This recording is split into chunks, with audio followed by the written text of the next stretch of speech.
Sup you beautiful people. Hope you've had a fantastic day. Welcome back to a brand new episode of What If Deku Was Cursed by Death. If you guys enjoy this what if, comment down below and let me know. And go ahead and check out other what ifs in the channel after watching this video. Don't forget to shower some appreciation onto the incredible author responsible for this fanfiction. The link is conveniently waiting for you in the description box down below. Before we get into it though, don't forget to subscribe and leave a like, and also share this video with your friends. So let's start this video. Bakugo scowls when the guys make fun of his hair that the best genius fix. He shouts at them, and the fierce anger causes it to stand to go back the way it was. That sends his shitty classmates into another round of hysterics. He growls and turns his attention to the shitty nerd who's wearing those stupid sunglasses of his again, smiling brightly at his shitty friends. Just who the hell does that nerd think he is? Bakugo knows that there's something else about him. He knows of the shitty nerd's strange hobby of reading old murder cases and the idiotic ramblings of death. He's just a psychopath. He's lying and manipulating them. No way he will become a hero. Psychos aren't heroes. Once they find out that he really is a psycho and that I'm not lying, they'll turn their backs. His eyes are drawn to the nerd's left side. It takes him a second to realize that he's holding it with a tight grasp. His jaw is clenched as he speaks with the half and half bastard and shitty four eyes. Since when did the two idiots hang around with that bastard? He scowls deeply as he stares at the trio. The two of them show concern for the shitty nerd, glancing at his side and asking him something, yet Katsuki knows it's if he is fine. TCH, shitty Deku would never tell anyone he's hurt in his life. Yet, what the hell happened to him? To your seats everyone, drawls Aizawa-sensei as he strides into the classroom with a bored gaze. His usual demeanor is there, but it holds an undertone that the explosive quirk user can't place a finger on. The shuffling of clothing is the only sound in the now quiet classroom. Bakugo scowls and makes his way to his desk, roughly bumping into Izuku's side. He ignores the hitching of his breath as he takes a seat, glaring at the surface of the desk. He misses the glares that are directed his way from two of the guys. Aizawa had watched the interaction with a faint shake his head, not understanding what the heck is up with Midoriya, and not telling people needed information about himself. If anything, Shota can see that Bakugo really isn't in the mood, and Midoriya gracing him with his presence, it doesn't seem to help the issue. Shota sighs and starts up his lesson about the law, and about the consequences about acting and using their quirks without a license or without permission. He is mad, impressed, and worried. His eyes cut throughout the class, lingering on three troublemakers. If I hear that one of you tries something like this, I'm expelling you. I do not care of what the scenario is, leave it to the pros. Midoriya just turns his head away to look out the window, his hand ghosting over his side. Todoroki's gaze falls onto his desk. Iida stares at his hands, not feeling ashamed or even guilty. The three of them thinking along the lines, I will break my bones, as long as it is me who gets hurt. No matter what, I will protect whoever I can even if it gets as far as to break the law. I apologize Aizawa-sensei, but if it's a must, expel me in the future. All Might decides to take the class to the training grounds. He quickly explains the situation. A group will be sent to the farthest side of the course, and whoever gets to the center of the base first, well, there isn't anything in rewards. He just wants to see how much they've progressed in the week of their internships. He can't wait to see how young Midoriya is faring with One for All. He seemed to be really happy with Gran Torino. Seriously, how is that kid not afraid of him? His sunken eyes scan the group. They're all heroes in the making. They will become the greatest heroes of their generation. He can already see it. His gaze lingers on young Midoriya, and he sees how he favors his left side, a bit making sure that no one touches it or gets near it, and that jogs Yagi's memory on what had happened. The surgery that his successor had undergone the week prior. His hand ghosts his own side where the wound lays, hoping his successor does not ever get something as terrible as this. It may be good for him to rest and not push himself to do this if it is still fresh. No, young Midoriya should not do that. He needs to heal. Young Midoriya, you do not have to do this exercise if you are not up to it. It is okay for you to not participate in this. Izuku blushes red at being called out, shuffling and dropping his gaze to his feet, and avoiding the gazes of his friends and classmates. I'm fine. I can do a simple training routine. After all, Gran Torino didn't really hold back with his routines, so I don't want you to do it. I can do this. He's determined and he isn't holding back on it. He wants to show them that he is okay. That he can do this. His injury is healing faster than the average human after all. Not as fast as he wants it to be, but fast enough that it takes a few weeks off his recovery time. 5%. I'll use up to 5% and I'll be fine. I don't want to show them all just yet. I understand why he is so hesitant. He hasn't told me no, he hasn't, but I can see it. All Might hesitates. Should he really allow him to do this? Sighing, he nods, not missing the looks his protege is receiving from the two boys. Young Iida and young Todoroki. They both share his concern while others aren't too sure of what is going on. So he didn't tell them. It's expected. This is Midoriya after all. When does he ever tell anyone anything? He sighs and puts Midoriya in the first group so he can get it over and done with. Once they're at the starting line, Toshinori releases a small breath before telling them to go. They all watch in fascination as green-like lightning crackles all over Midoriya's body, before he zooms past everyone, especially Sero, who was in the lead. The field is perfect for Sero, who can maneuver around using his tape, and for Midoriya, who had trained in a cramped space for the majority of his week. This gave him the room to use one for all. Upon getting close, his body turns in a wrong way a bit, which sends a painful surge through his left side, and he slips. He mutters a curse under his breath before using his scythe to cling onto the side of the building. In that loss of time, Sero passed him. He sighs as he climbs up and lies down. His hand on his side with his jaw clenched behind his mask. Young Midoriya, are you okay? A thumbs up. Please, do be careful and try not to die the next time. Aizawa will have my head if one of his students dies under my watch, after he tried so hard to save you a while back. Iida squats beside him and asks if he is okay. He saw the way he twisted his body by accident, and knew what happened to cause him to slip.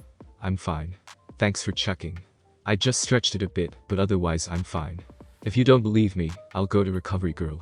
Iida backs off on that request, since the guy usually is adamant on going to the nurse. He sends looks towards him before going to the starting line. After training, Izuku looks at All Might with a concentrated gaze. He tilts his head with a small sigh. You have something to say to me, don't you? He jumps, forgetting how observant he is. He must have picked up on the way he made sure not to make eye contact with the boy. Yes, he does need to explain things to him, and he knows that he's put it off for too long. He just doesn't know where to even start exactly. He sighs and rubs his face, turning away from Izuku to look at the class. Yes, but after class. This is about the origin of your quirk. Midoriya looks at him for a second before nodding and heading over to the others. He smiles at them as he watches the others try to get past each other. Yagi watches the interaction between his successor and his classmates. The moment he saw him this morning, Yagi had to force himself to gather up his courage to not procrastinate this explanation, and yet he did until the kid asked him. Now, he cannot put this off any longer. He has to know. He has to understand. It's not going to be easy. No, speaking of, this won't be easy. Not for him. Never for him. His mentor, the subject is touchy. He cannot do it, he cannot speak about her. Izuku needs to know. He needs to know the full story. Izuku will know. Everything will be fine. Izuku will understand. Everything will be fine. Izuku will. Izuku is staring at his mentor, who is silent. He can read him like an open book. He can see in his posture, his body language. He can tell that he is uncomfortable. Whatever he wants to say, he can't say it without being sad, without feeling uncomfortable. He holds a weight on his shoulders. A weight that he does not want to share. Not to Izuku. Midoriya says nothing. He waits for his mentor and idol to speak. They sit there, staring at each other for 5 minutes. The air holds tension so thick it can't be cut by a knife without bending it. If this conversation does happen, it won't end pretty, at least. That's Izuku's train of thinking. With the way his mentor fidgets, it's almost as if he's being held at gunpoint and being forced to tell him. Yagi-san, if you're uncomfortable, I understand. You don't have to tell me. Not until you are ready to speak. Young Midoriya, he says. He feels relieved, but he cannot turn away. He has to tell him. No more hiding. You are quite remarkable, but no, this is important. I must tell you. You cannot continue to wander in the dark. This power, our quirk, it holds a history that is needed to be shared with you. A pause and a small intake of breath. Steeling himself, he speaks. The origin of One for All dates back to the beginning where quirks first appeared. There was a man whose quirk allowed the user to steal other quirks. This man is known as All for One. He goes on, speaking about All for One's supposed quirkless younger brother, who in reality has a stockpiling quirk that can be transferred. Thus, the birth of One for All. He falters for a little bit. My mentor, Nana Shimura, his voice cracks a little bit when he says her name. She was killed by All for One, leaving it to be my fight. I had hoped that my successor would never have to meet or even fight All for One. At the end of the fight, I had hoped that it was over. I had hoped that everything was done and over, but that does not seem to be the case. This fight with One for All will be yours now. I wish it was to be different, but it is not. Izuku stays silent for a moment. That is not it, is it? There is something else. Something that has to deal with the fact you can't uphold your All Might form for longer than 2.5 hours, and the whole coughing up blood thing.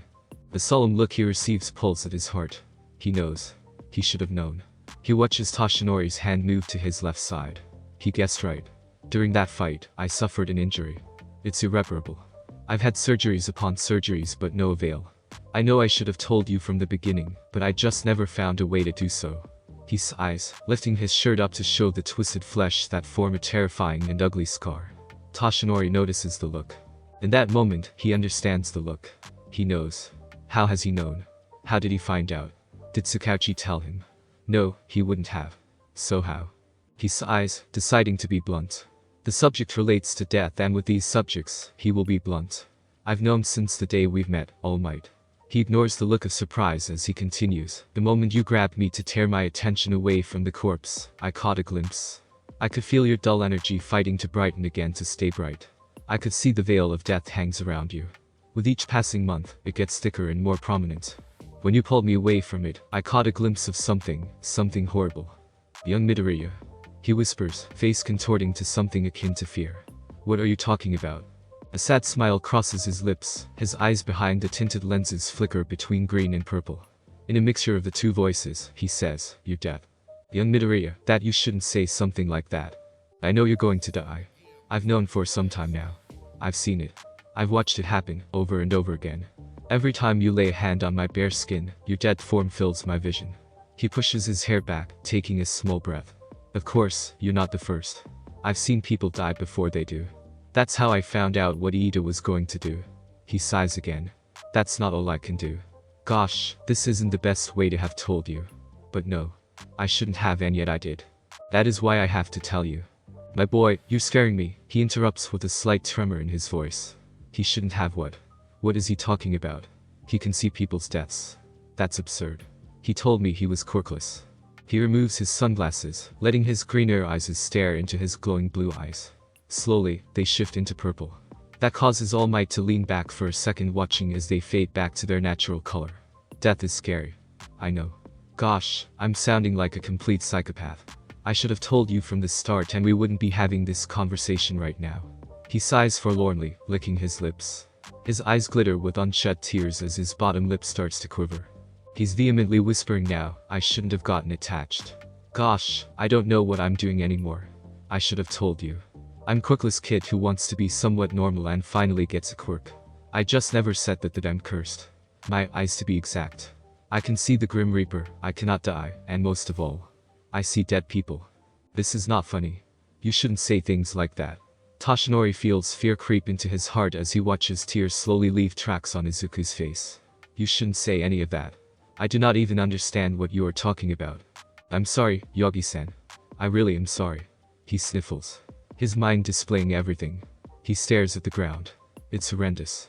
Your screams, they keep me up at night. The blood. Too much blood. Laughter. Midoriya, stop. He keeps going. I shouldn't have gotten attached. It's getting closer. You're going to die soon. I can hear your screams now. You're going to die. He rubs his head, stopping for a second. He meets his gaze again. I can see when someone dies. It's a curse. I see someone's. Izuku, that is enough. Yogi cuts him off. He rarely yells. Seldom people have ever heard him yell. He hasn't yelled much, and especially not at Izuku. He can't take his mutterings. This is not funny. He's angry. He's angry that Izuku would say things like that. He's angry that he would say horrendous things like that. That's enough. I don't want to hear any of it. I don't want to hear your tortured mutterings. I don't want to hear about my death. Izuku stares at him. Horror displayed alongside remorse. He knows that he should not have said any of that. Yogi-san, I'm sorry, he whispers. I shouldn't have said any of it. I shouldn't have told you. He pushes his hair back. I should go. I apologize for the nonsense I just said. I was out of line. It's true though, he murmurs. Just go, Midoriya. He ignores the flinch that followed. He ignores the muttering of apologies as he makes his way to the door. He ignores the lingering look of remorse. He ignores it all. Your screams, they keep me up at night. You're going to die. The words play in his head. I've seen it. Every time you lay a hand on my bare skin, your death flashes across my vision. Toshinori tried to stand, but his body is against him. He falls back onto the couch and places his hands over his face, his shoulders shaking. They keep me up. They keep me up. Toshinori softly cries. He doesn't know why he cries, but he cries. He sits on the couch. He just softly cries into his palms as Izuku's words replay like a broken record. He doesn't know why, but he doesn't care. The burden that weighs on him is heavier than ever. He remembers the look on Izuku's face when he broke out of the nonsense muttering. He's horrified with what he said, as if he wasn't meaning to let it slip that he saw him die. He's guilty for having even said any of that to him, hurting him. Yagi coughs into his hands, feeling the blood hit the skin. The blood. Too much blood. He shakes his head. He forces himself to forget it. All Might can't think of that. He has to think about other things. If he dies, then he dies. Simple. He has to forget those eyes paler than when he first met the owner of the pair, changing colors that hold no emotion as the owner speaks. To forget them boring into him, staring deep into his soul. He has to forget. He can't let what his successor hinder his cognitive ability or the way he acts around people. A hero has to smile. He will smile and ignore the fear that has dug into his heart. I can see someone's premature death. I can see the Grim Reaper. I cannot die, and most of all, I see dead people. Izuku is making his way to class. He makes his way there as fast as he can. He wiped his face on his sleeve to rid it of the dreadful tears that had escaped and stained his skin. He walks in, gripping his wrists tightly, and sits down. His sight is screaming at him from the rapid movement. He can't forget the look on his mentor's face. The look of pure anger, complete disgust, and horror all displayed on his face and in his eyes. He is horrified with himself for having revealed such a thing to his mentor. He hates himself for having let his self-control break and let his mouth run free. He wouldn't put it past Toshi All Might if the hero hates him and wants nothing to do with him. No, he wouldn't put it past him. It's okay if he hates him. He hates himself too. He went out of line. He takes a small deep breath to calm himself down. Leave him alone. When he wants to speak with me, then speak. Until then, don't I may make it worse. Hopefully, it is no time soon. Maybe I can start severing any feelings. I shouldn't have gotten attached. Now, I have to figure out how to rid myself of these feelings. A small tear runs down his cheek, but he wipes it away. I'm sorry, Yagi. I just don't know what came over me. Gosh, I sound like I'm victimizing myself.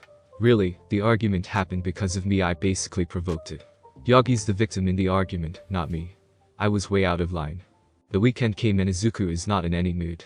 After the whole fight with All Might, it got really awkward during classes. A lot of his classmates noticed the tension between the two. It was a cloud of negativity as stated by Tokoyami. A few of his friends asked what happened, but he told them that it was just a disagreement. Aizawa and Recovery Girl know the truth on what happened.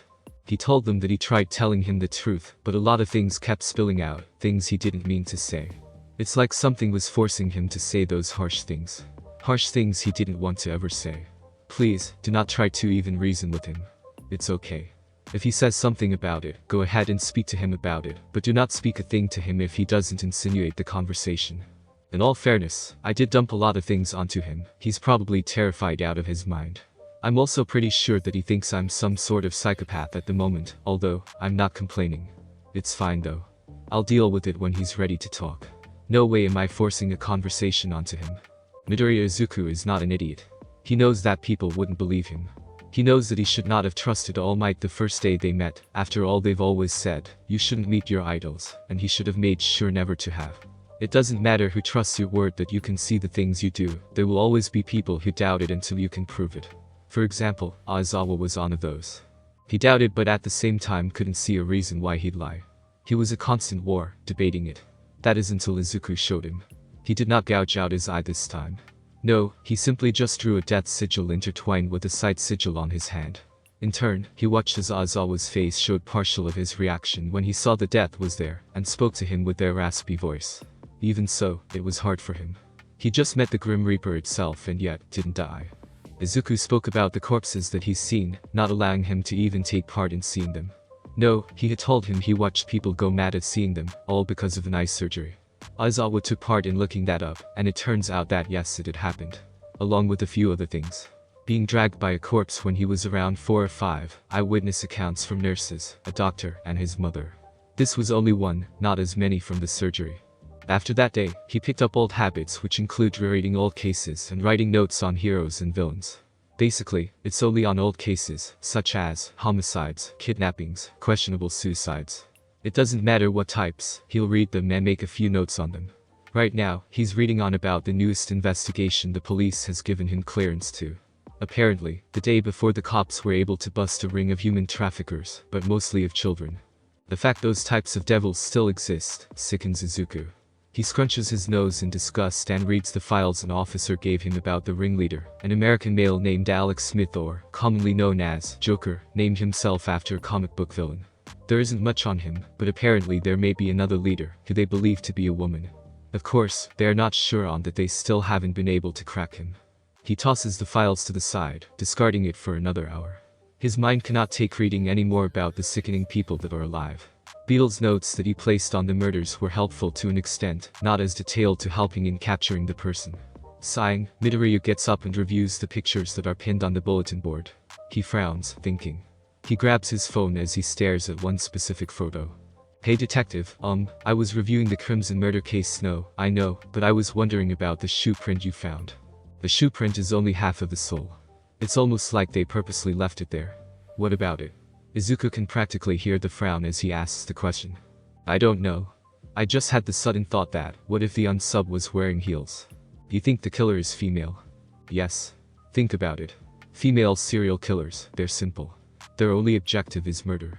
They usually don't leave signatures, and they don't torture to this extremity. Female killers are not rare by any means. They're just prone to get away with murder easier. Most of them don't get caught because the police usually look for male killers. You've heard of the infamous 1998 quote from Roy Hazelwood of the FBI. There are no female serial killers, yes. Well, anyway, one woman can have killed over 100 of people, and only get busted for about 50. People apparently just don't expect it. Jack the Ripper overshadowed his female counterpart Mary Ann Cotton, who killed 3 if not 4 times as many people than him, mainly children too. I'm getting off track. He blinks, reining his train of thought. Think about it, females will usually help other females more than shady males. Males will help women because they think they'll be rewarded, or because they're only being nice, depends on the person. He rubs his head as he flips the page in one of his notebooks. The woman can make herself look helpless, and then she can strike. It's a common ruse in female killers. I'm coming over to pick you up for an interrogation. On the way to the station, I want you to tell me all that you have come up with. Any theories?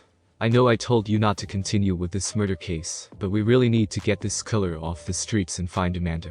Okay? And I have a feeling on who I'm interrogating. Yes. The ringleader. I'll be there to pick you up soon. Okay. Goodbye. He sighs and heads out to the living room, grabbing his messenger bag that he uses for his trips to the police station. A sudden feeling falls onto him like a blanket wrapping him up. He shakes his head and puts the files of the new case in his bag, glancing over to Beetle with a slight grin. Wanna help me terrify someone?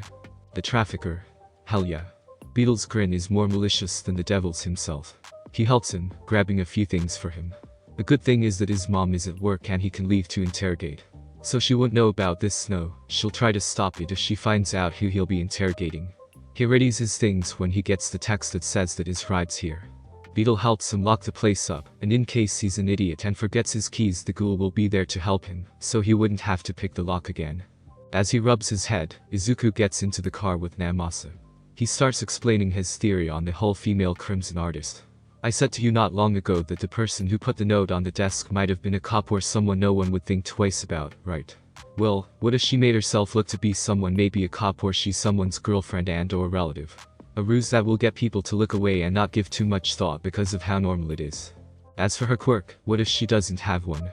He nods as he glances at Midoriya with a thoughtful. Something in those dark eyes are flaky, holding an ounce of a suspicious expression. Of course, Midoriya catches onto this. He does not care. He trusts Sakauchi, says every person ever before they're killed. He's known the man since he was 12, so he doesn't really see a reason to be on guard, right? If anything happens, Beetle is there to shadow travel him out anyway. He can try to do anything. No matter how hard the living try to do, they cannot fight against the dead. It's hilarious, they think they can, but they can't. Beetle sucks in a breath and tells him something. The smile on his face fades and he scoffs. I cannot believe it. Sakauchi frowns and looks at him. What's wrong?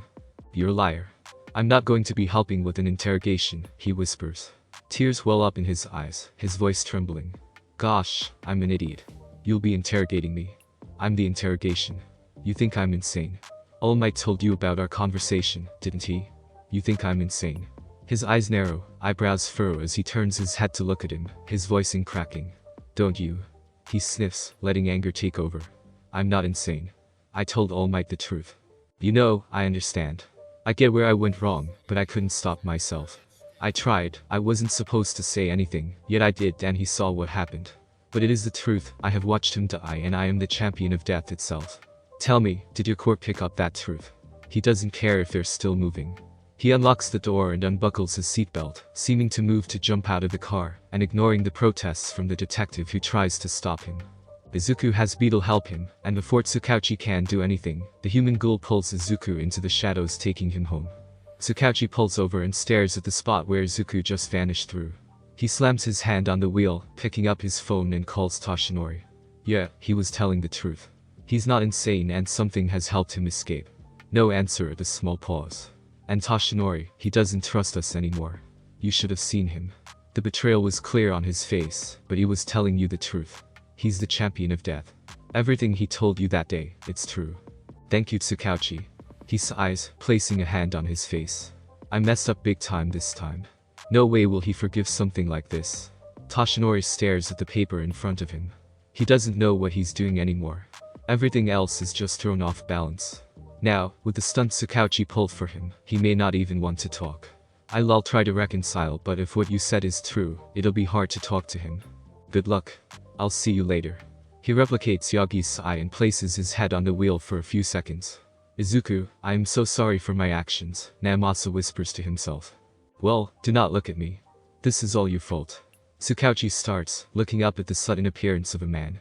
He looks to be around his early 20s with long, red hair pulled back into a fishtail braid, purple glowing eyes, pale skin covered in grayish-orange freckles.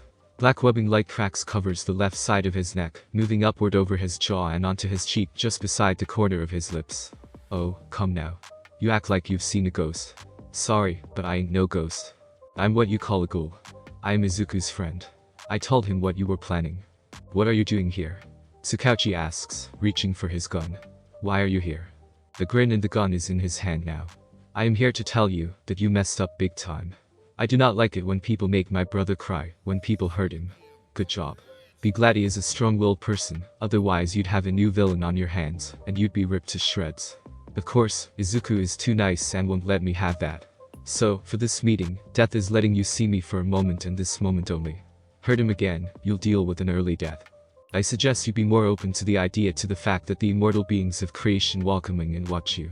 Your son is a champion and will accept his role in this life for the next 400 years, maybe longer, depending on how it goes, and how much death loves him enough to turn him into a full-fledged reaper. Why are you telling me this? He places the gun on the dashboard with a sly smirk. Who knows? Maybe to threaten you. Maybe to be helpful. Tell Toshinori the same thing. Death will not hesitate to harm those that hurt their loved ones. They can be pretty overprotective of those they call their children. Believe me, you don't want to cross death. Have a good life. Or what's left of it. Then he's gone and Tsukauchi is left alone. He blinks and stares out the window, staring at the pavement as he processes the new intel he just received from a ghoul. Some dead person who calls Izuku their little brother and friend. For a moment, he doesn't move. He breaks out of his thoughts when his radio comes on with slight static, and then, a voice comes through. Detective Tsukauchi, come in. Detective Tsukauchi, Namasa here. What seems to be the problem? He's tired. That encounter with the ghoul left him feeling exhausted, almost as if it sucked the life out of him. We found the body of Amanda Sterling. They've begun again. The pendulum swings back and forth, back and forth. Each time it swings, it gets nearer and nearer. If one does not see the truth, how can they escape from this insanity that they put themselves in?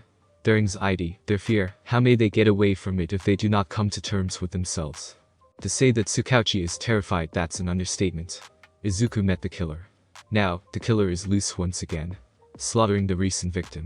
This whole thing just got really personal between the two. He had tried contacting Izuku, but to no avail. He was sent straight to voicemail each time. He sent a message to him telling him what was going on. Once again, nothing.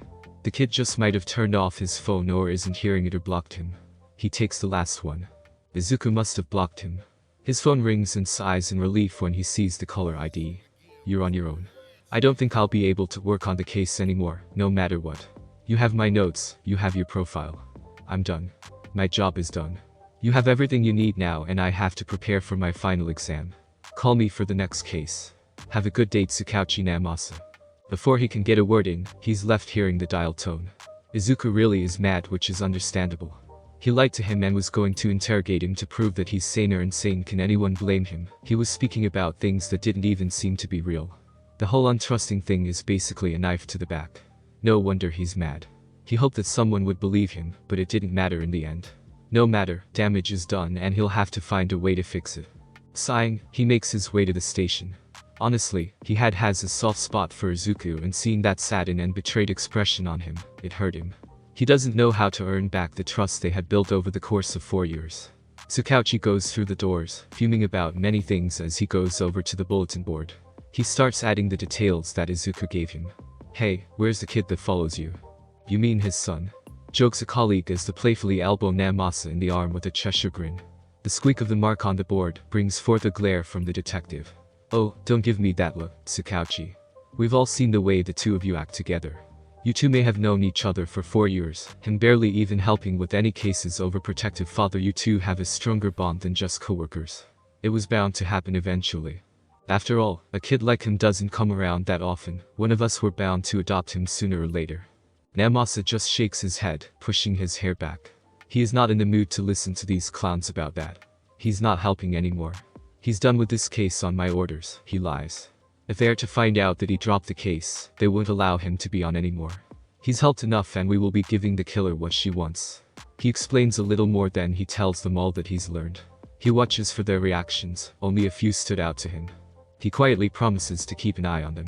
Well, Izuku has a theory that killer may be a woman, but it's a theory. Then again, that is what profiling is all about. They theorize, hypothesize on the type of killer. Sometimes they get it wrong. It's happened before and it will continue happening because they're human. Unless someone has a psychometric quirk or a medium quirk, they cannot be too sure. He told me that he can see my death, that he can see the Grim Reaper, and that he can see dead people, Tsukauchi. That's what Toshinori told me, so why? Why doesn't he have the dead tell him? If he can see them, can't he find a way to prevent it? Tsukauchi flips the page and sighs. What if he can't? Otherwise he would have done so by now. I need to speak with him. It wouldn't be a good idea, but I have to speak with him. Tsukauchi sighs for the umpteenth time the day. The day is proving to be tiring, too many things happening all at once.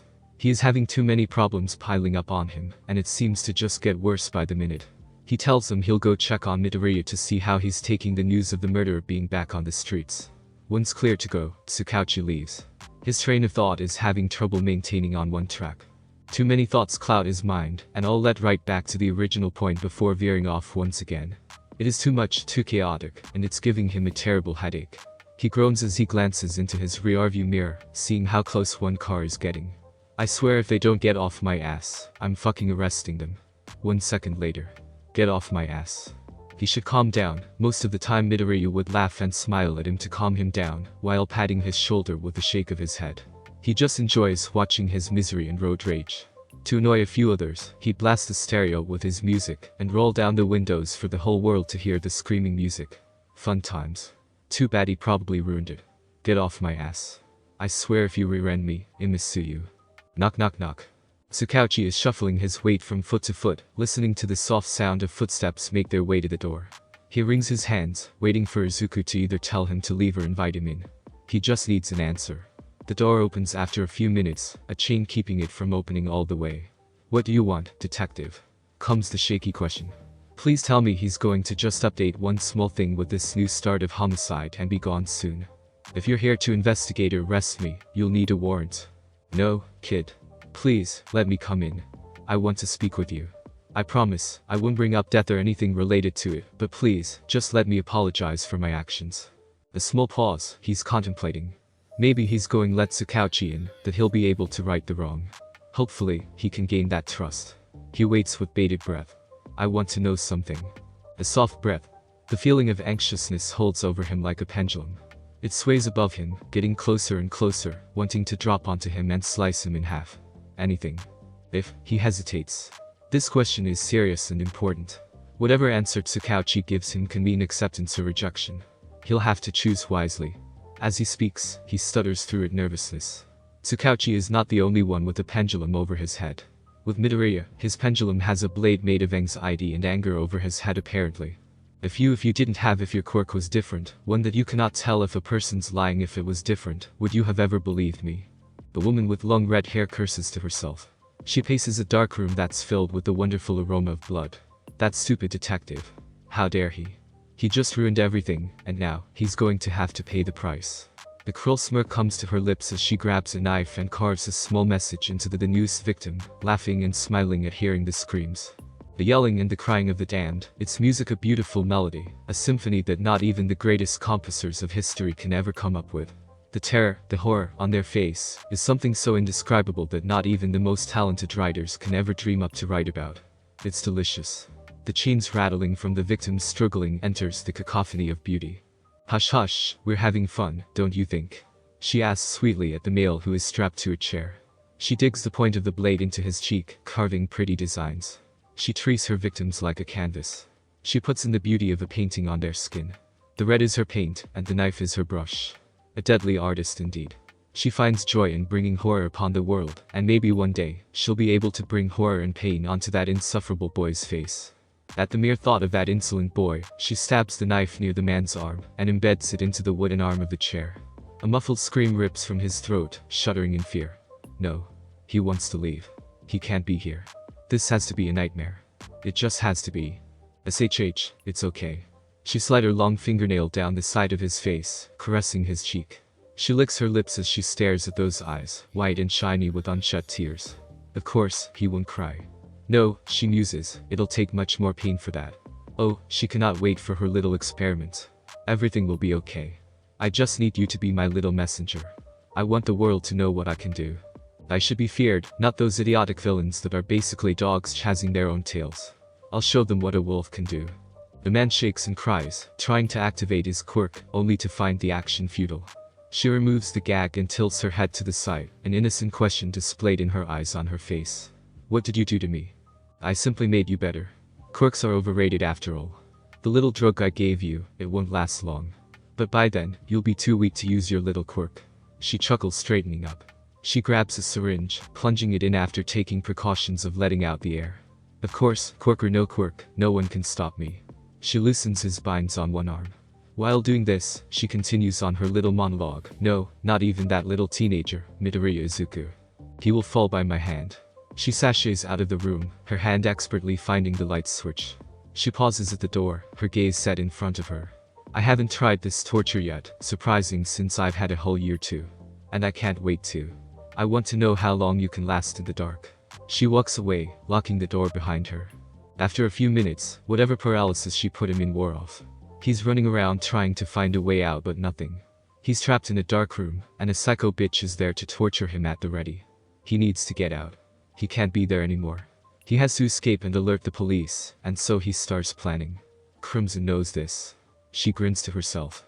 Tell me, will you be able to get out before the darkness kills your sanity? How long will it take for you to lose sight of your true identity? Tell me, how weak is the human mind? Aizawa Shota is explaining to the teachers about who they are pairing up with. He gives them a list of reasons for it too. He is not going to let this small window of opportunity close on him. No, not at all. With how awkward things have been, he is not happy with Toshinori and Izuku. They really need to make up and forgive each other, but with Yogi's stubbornness and Midoriya's trust issues that won't happen. No, not without a little push. Toshinori, you're against Bakugo and Midoriya. All Might is internally screaming and committing murder. He cannot believe this is what his plan is. He already got a mouthful from Recovery Girl, that death glare from him, and Tsukauchi shattering his heart with those words. Toshinori, he doesn't trust us anymore. You should have seen him. The betrayal was clear on his face, but he was telling you the truth. He just cannot catch a break. He wants to apologize, he needs to confront him, but he cannot bring himself to. And how did you come up with that pair-up?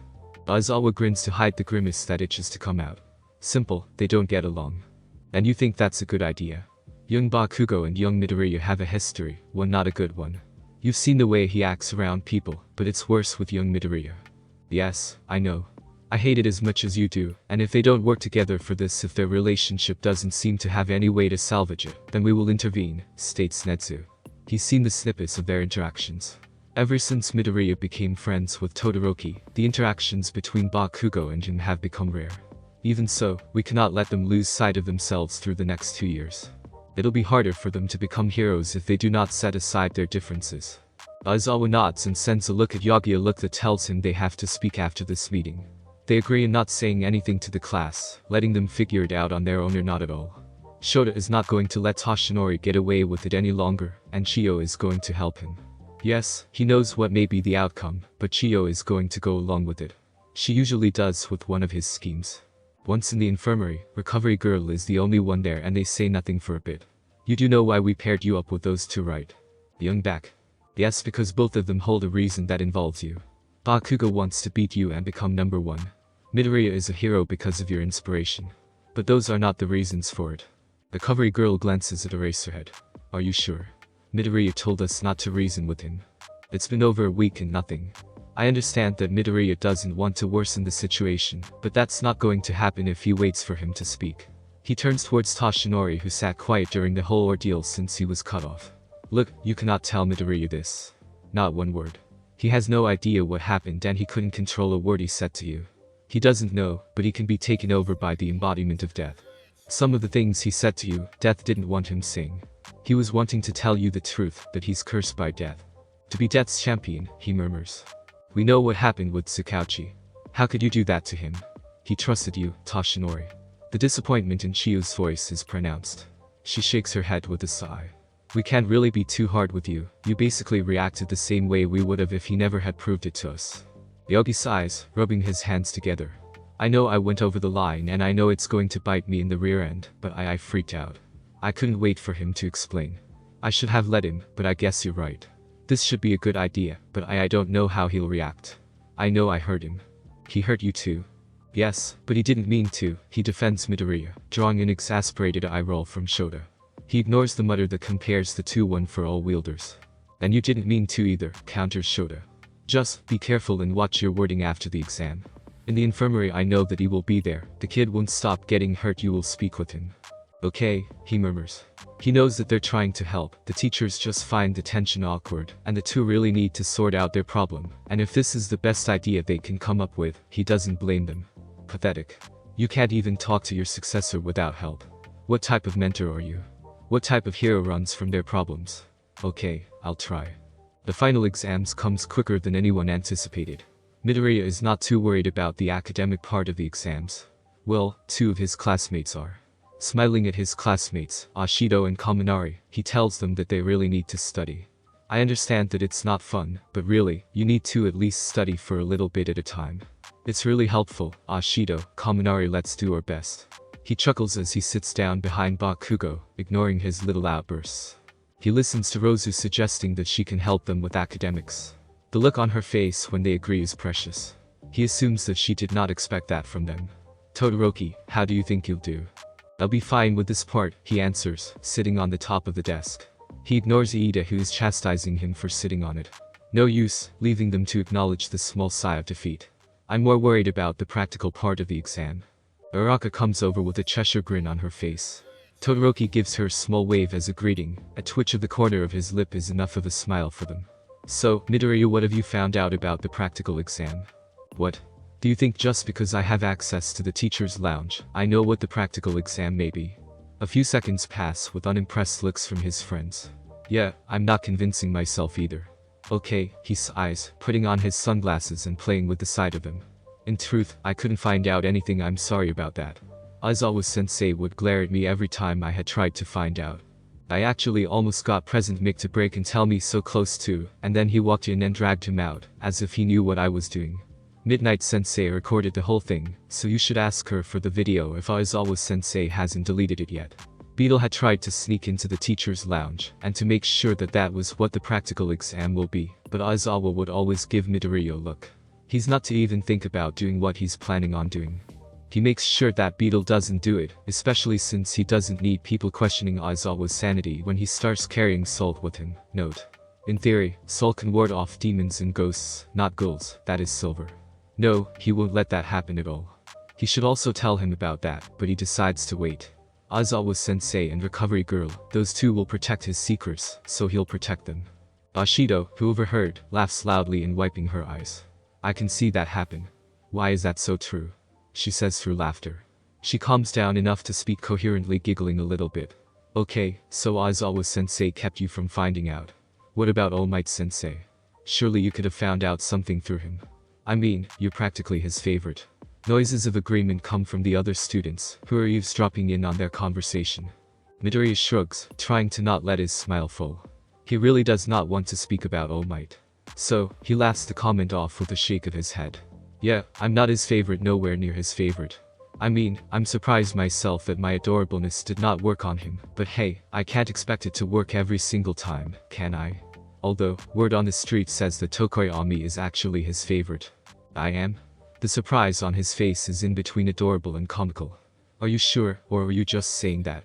Dude, he hugged you in front of millions of people. I'm sure that counts as favoritism, don't you think? A few people laugh before they quiet down when Bakugo slams his hand onto the desk. You're all too loud. Shut the fuck up. Wow, who pissed in your cereal?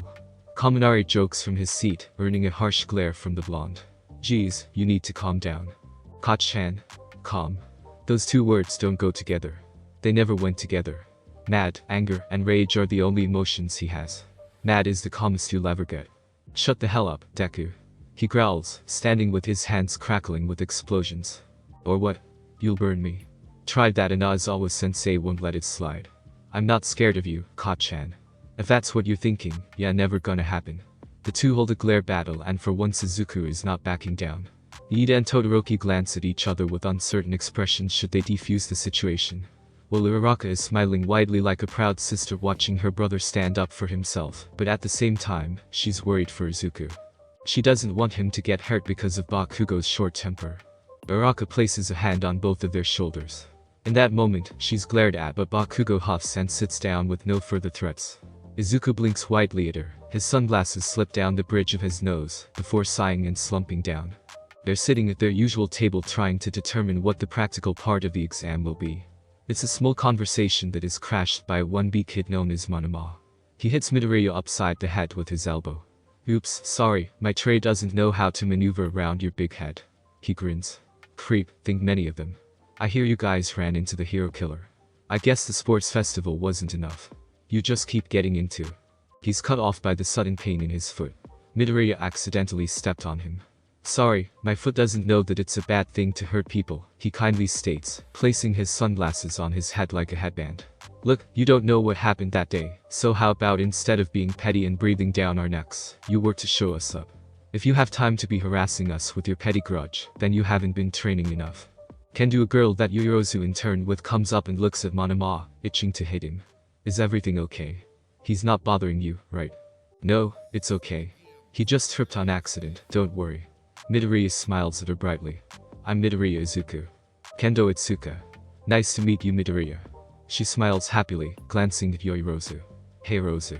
Oh, I couldn't help but overheard that you're trying to figure out what the practical exams may be. Between you and me, it may be robots like the entrance exams. At least that's what an older year told me. She's surprised by the sudden muttering that she accidentally started from Midoriya. She glances at his classmates with a silent question. Yeah, that's normal for Deku. Uraraka reaches over and claps her hands in front of his face, earning the expected reaction. Don't scare normal people. Sorry Kendo. It's a habit of mine. I can't break it. She ruffles his hair, careful with the glasses, and hits Manam off for his murmuring. Bye. Have a good day.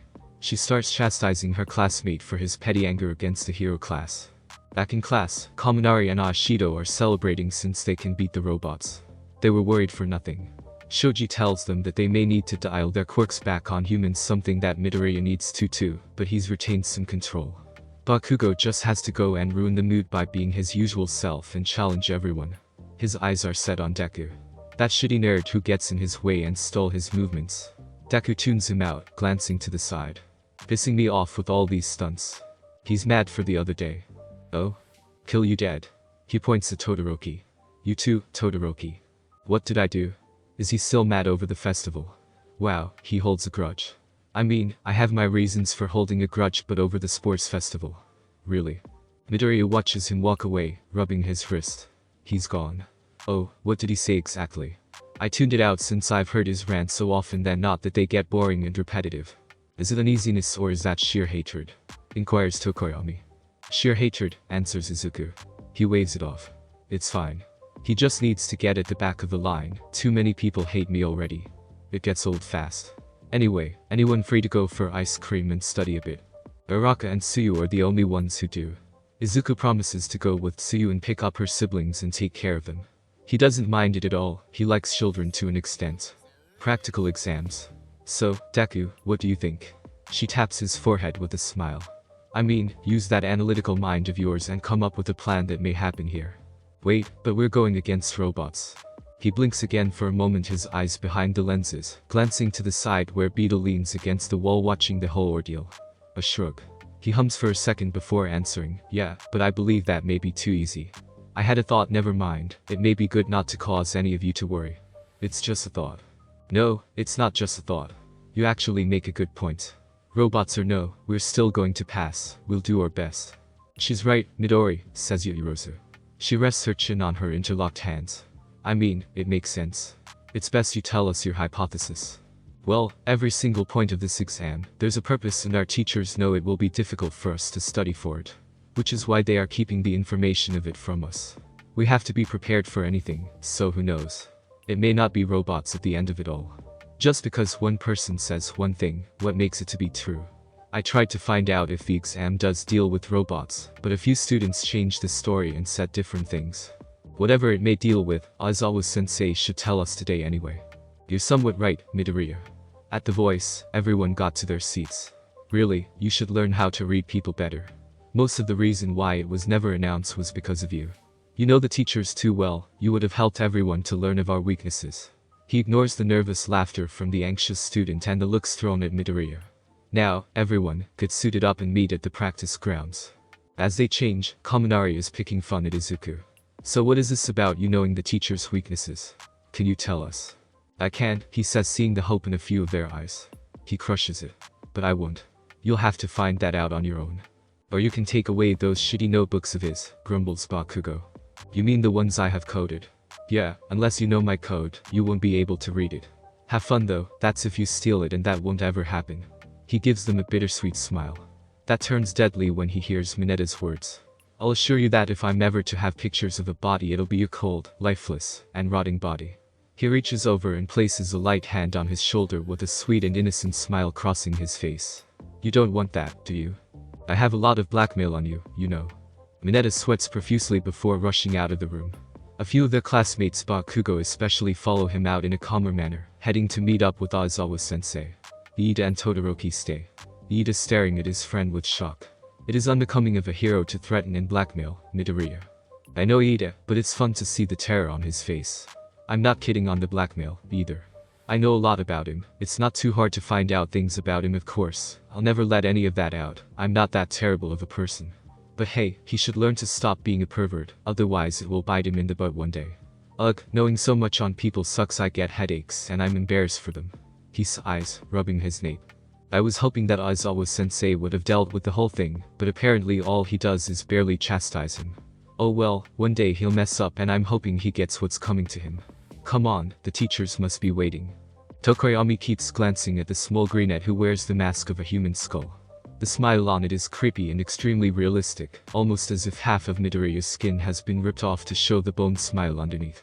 Those claws make him feel edgy, almost as if his instincts are telling him to run, or else he'll rip his flesh open with them.